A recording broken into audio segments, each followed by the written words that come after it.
এই দুনিয়ার মানুষ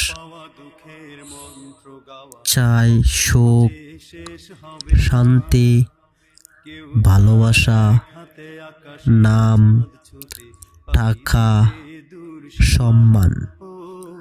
কিন্তু যতই চায় ততই ভিতরের শান্তিটা হারিয়ে ফেলে।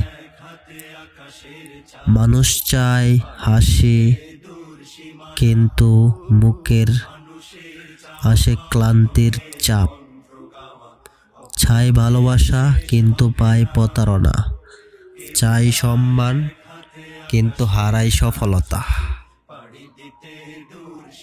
শেষে বুঝে দুনিয়ার সব চাওয়ার পর মন খালি রয়ে যায়, কারণ প্রকৃত শান্তি তো আল্লাহর জিক্রে এবং আল্লাহর সন্তুষ্টিতে। যে এই সত্যটা বুঝে, সেই আসলে এই দুনিয়ার সব পেয়েছে।